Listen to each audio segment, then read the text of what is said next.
Hey guys, and welcome back to another episode of Tanki Online. This is a free-to-play browser game, guys. I am playing it in Google Chrome. You can play it in pretty much any type of Internet Explorer type windows that you might have. It's just it works better in some versus others. I prefer Google Chrome just because it seems to be a little bit more smooth with this one. But again, it is free to play, so you guys are more than welcome to hop on, join us in here. Now, on this episode, we're going to be going through the armory. Now, this is the very first time I've even really come into this tab, other than the fact that it tells me to come in here every single time. I have a little bit of money. We have, what is it, 737. Yeah, I get that it's full screen. I don't want to get out of full screen. It's kind of giving me a little bit of a hard time there. But we are going to come in here and take a look at the weapons we can get. We can also get some different hulls as well. And we're going to see what the differences is between these. Now, in this episode, we probably won't get to battle. I'm going to do kind of a short little episode here where we just go through, like, the paints and things of that sort.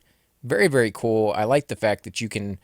I don't know if I would change the color, to be honest, because from what I've seen on the battlefield, if you're a different color, people... they look at you like you've been playing for a little while and you become like a bigger target. So that's definitely something I would keep in mind. Plus, it costs a fair bit of money to do so. So it is kind of a prestige kind of thing. And I'd rather spend the money on like hulls or turrets, to be honest. So we're going to take a look at it and see which ones we like. Now, this is the standard, smoky turret that you get to start with. It's a gun for mid to long range battles. Fires single shells and can land critical hits. Works well with all hulls. More information about this turret can be found in the wiki. Okay, so this thing basically tells you everything that it does. It tells you how much damage it does up here at the top. It tells you how much, health that it has. Yeah, I don't know what all the percentages and things, what those stats really mean just yet, but it's giving you an idea. Let's take a look at the other one, the Firebird, which we've seen. This is a, it's a pretty good weapon, but it is short range, like it says. It says a good weapon for short range battles. Fires a stream of napalm that burns tanks with its damage radius. Burning opponents continue to take damage even after the Firebird's attack stops. Can thaw frozen tanks and is a great choice for fast and medium hulls. So that's kind of interesting that it's made specifically for different types of hulls to take advantage of it, actually.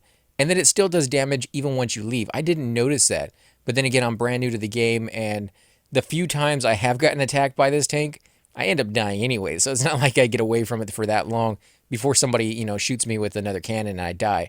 The maps are pretty small, at least for now. Maybe they get bigger later on, but they've been pretty small for me so far. Let's see, twin cannons. A gun with unlimited firing duration. Really?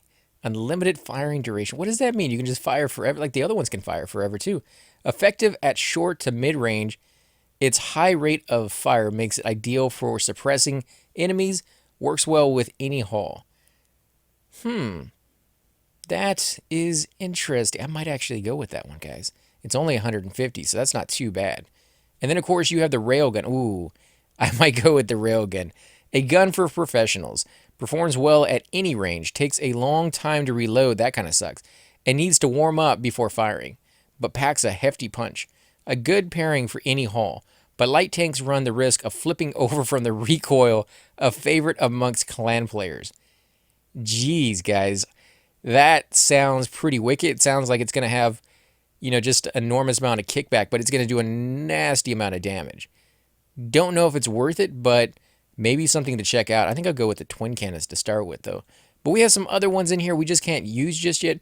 We haven't upgraded to the level requirements for it. So, technically we could hold on to the money we have and wait until we're the rank that needed to do this. But I don't really want to do that. I kind of want to experiment with some of the different weapons out there.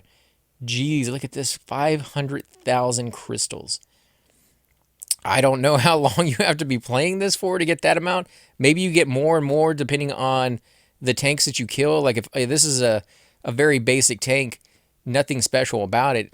If I throw on some special weapons, maybe the enemy gets more crystals or more things for killing me, and vice versa for killing them. So that might be a thing, or as you go up in rank, maybe you get more crystals as well, because 10,000 or 100,000 just sounds like you'd have to be playing for years to be able to get that amount. So I'm sure there's something to it. So let's go ahead and buy this one.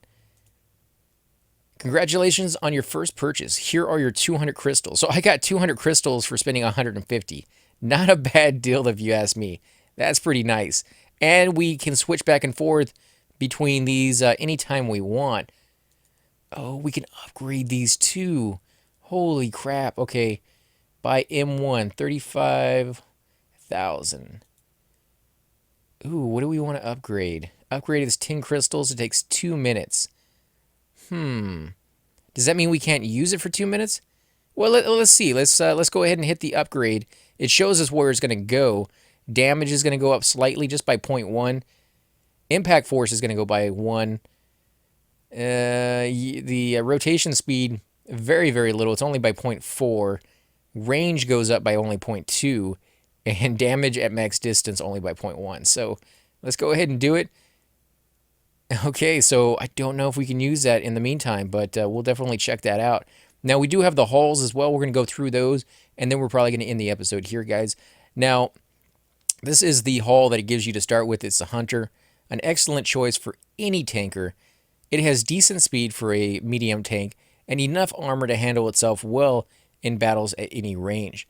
Goes well with almost any gun and is a real hunter. I like it. It does have some speed to it, but it doesn't take hits as well as I've seen other tanks take. I've seen other tanks, get hit 15, 16, 17 times. And to be honest, the levels are so small. Right now, you really don't need the speed. You kind of want the armor. So that might change later down the road, but I think we're going to try to go with something a little bit more heavy duty, something that can take a few more hits. So this one is the Wasp. Fast with negligible armor. Its high speed and maneuverability takes skill to control, but allow it to perform well on cramped maps.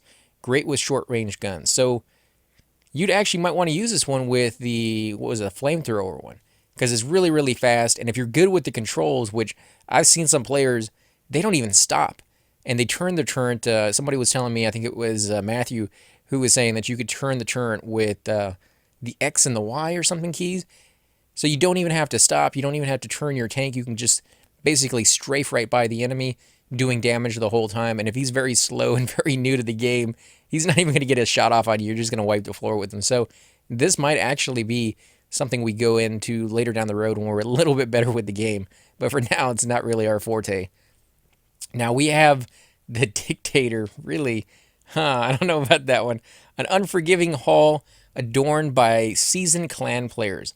Dictator inspires fear and commands respect. Its height allows it a high advantage.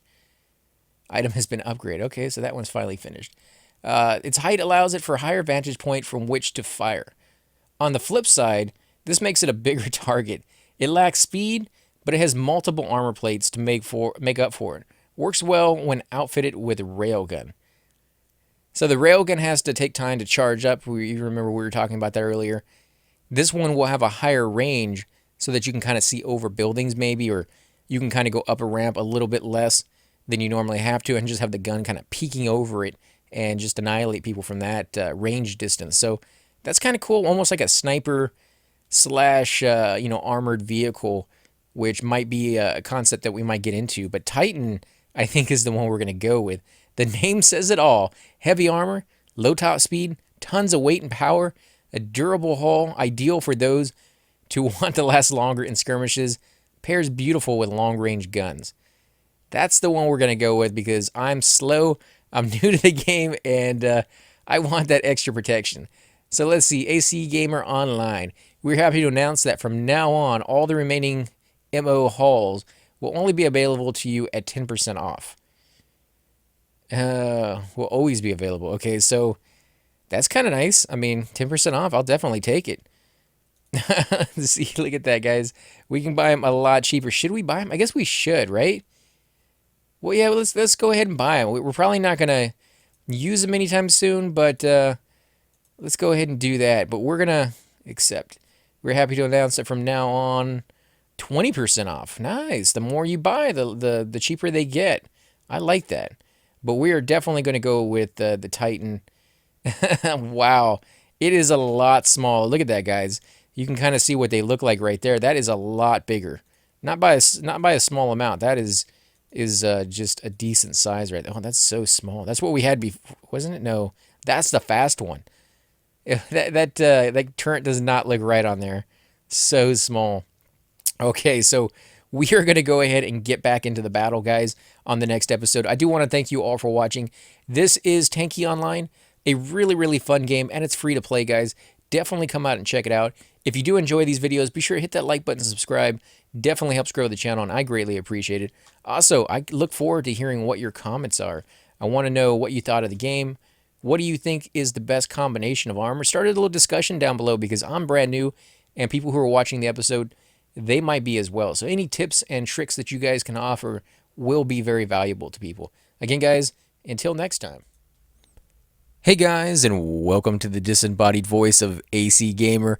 We are definitely going to be doing a lot more series in the future, but here are a few of them that you guys might find interesting. Of course, you're more than welcome to check them out. I would love to hear your comments. Again, if you do enjoy these videos, be sure to hit that like button, subscribe. It's definitely the indicator that I use to tell if you guys want to see more videos like that, of that particular game style, of that series in the long run. So when you guys leave comments down, it helps me decide whether we should keep doing it, as well as whether you want to see games like that in the future. And here are a few of them right here. I kind of picked out a few of different genres. We will be doing spotlights for other YouTubers in the future. So if you want to get a little shout out, definitely let me know. If you group with me, chances are you will get a shout out in here eventually. But for now, these are just 4 series that I have that I feel like could use a little bit more attention and that you guys might actually enjoy as well. Thanks again for watching, guys, and we will definitely catch you all next time.